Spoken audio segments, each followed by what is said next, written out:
Something is quietly breaking in the American car market, and most people don't realize how bad it's actually gotten. The average price of a new vehicle in the United States has just crossed $50,000 for the first time in history. Not a luxury car, not a performance vehicle. The average car, $50,000. And to put that in perspective, the median household income in this country is $65,000 a year. That means the average American family would have to spend nearly their entire annual salary just to buy an average car and still have nothing left for rent, food, or utilities. This is not a headline from a financial crisis. This is Tuesday in 2026, and the ripple effects are showing up everywhere. Car salespeople, people whose entire livelihood depends on moving vehicles, are going public about how catastrophic things have become. One veteran salesman with 7 years in the business documented his January in detail. He made over 1,500 phone calls, sent 750 emails, fired off over 1,200 text messages. He was grinding every single day, following up with every lead multiple times, and at the end of the month, he had sold 4 cars. 4.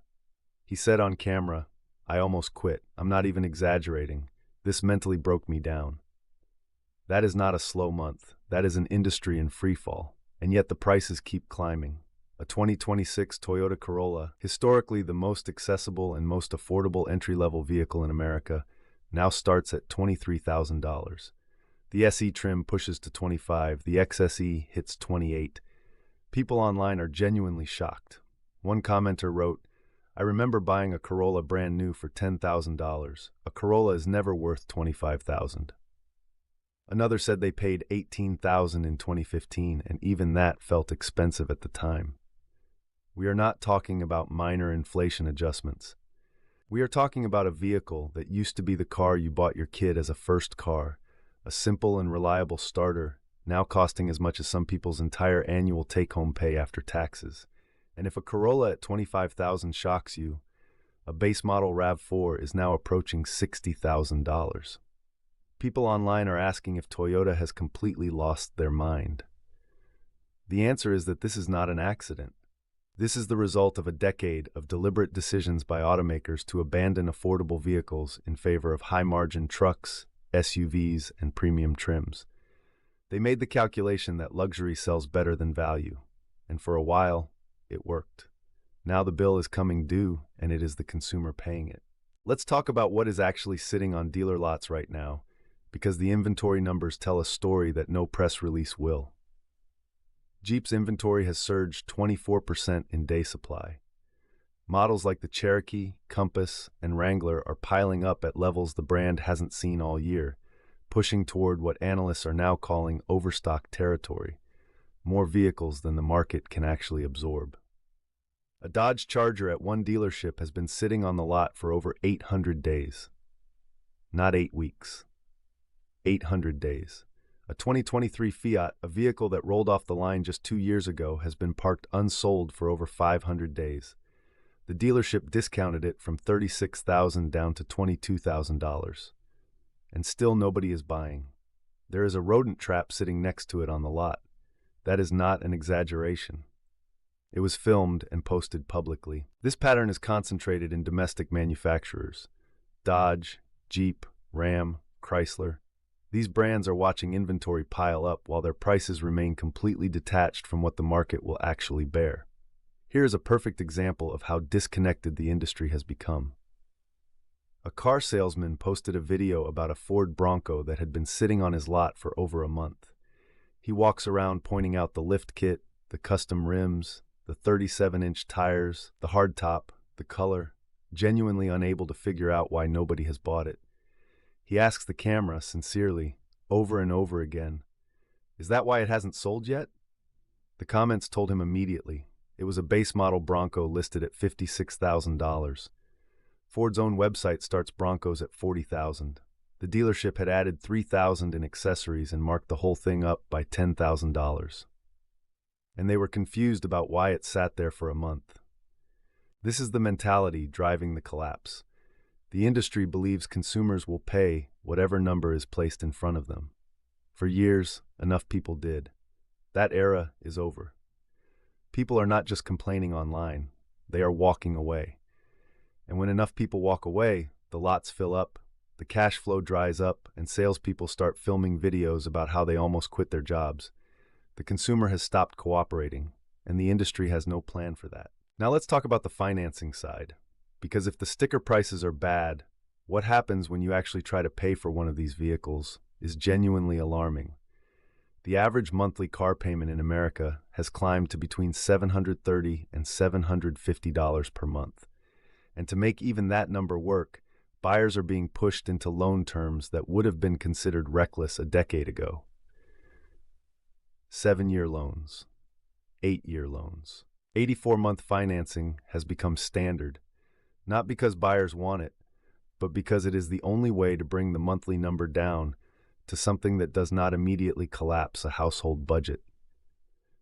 A 23-year-old who signs an 84-month loan today will still be making payments when they are 30 years old on a car that will be worth a fraction of what they paid. One example went viral.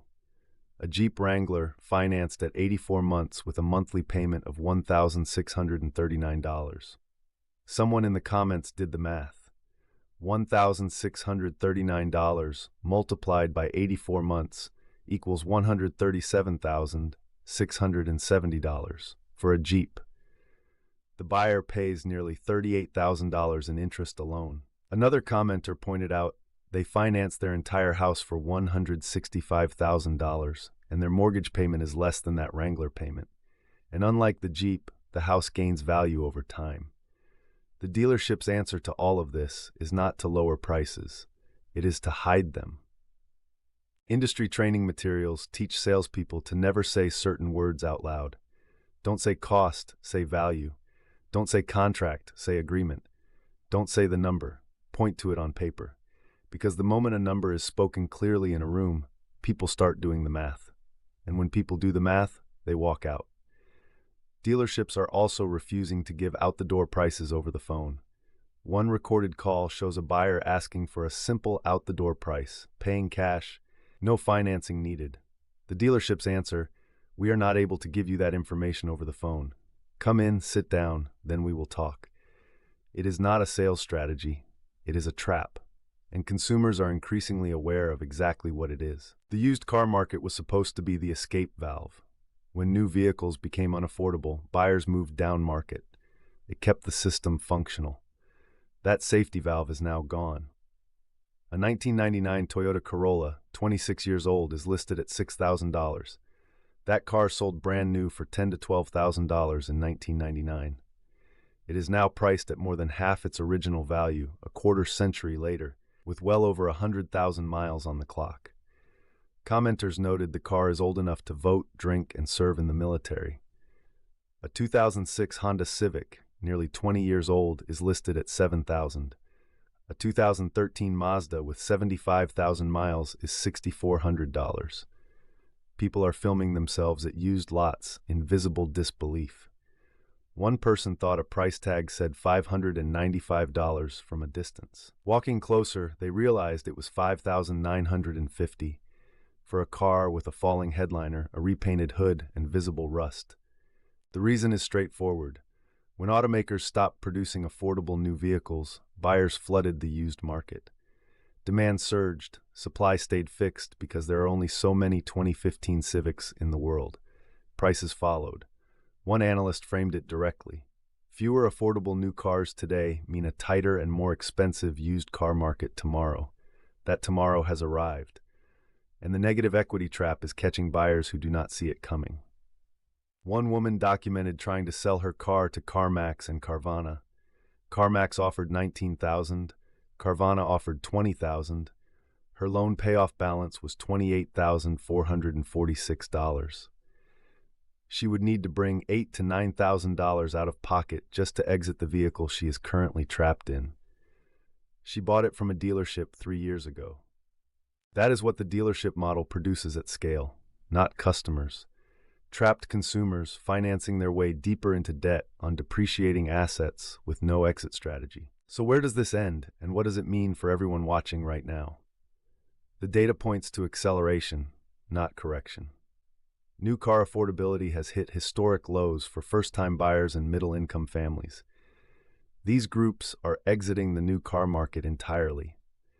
As they leave, the remaining buyer pool skews wealthier, people purchasing luxury vehicles, which pushes the average transaction price even higher. This is the dynamic that took the average new car from $40,000 to $50,000. It does not reverse without a major shock to the system.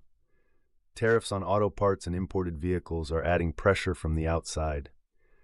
Economists are flagging them as a direct factor in the current price surge. A rush to buy electric vehicles before federal tax credits expire drove a short-term demand spike that pushed prices further upward. Both of these forces hit the consumer from directions they could not control or predict. Meanwhile, dealership practices are becoming more aggressive as the pressure builds. Subprime buyers with damaged credit are being actively courted with loans carrying interest rates as high as 30%. Industry insiders are saying publicly that if someone needs to jump through that many hoops to get approved, they probably cannot afford the vehicle in the first place. But the incentive structure points in the opposite direction. The sale is the goal.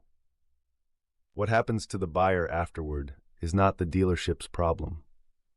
One line from a financial commentator has resonated widely with people watching this unfold.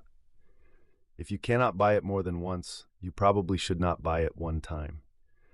Applied to today's market, if you need an 84-month loan at 17% interest to make the payment work, you cannot afford that vehicle. The math is not complicated. The brands most exposed, the ones who pushed prices hardest, abandoned affordability most aggressively, and treated buyers most cynically, are now watching their vehicles age on open lots next to rodent traps. The consumer has made their position clear. They are not buying, not at these prices, not on these terms. The dealerships built this crisis themselves, and until prices come back to reality, the lots will keep filling up and the showrooms will stay empty.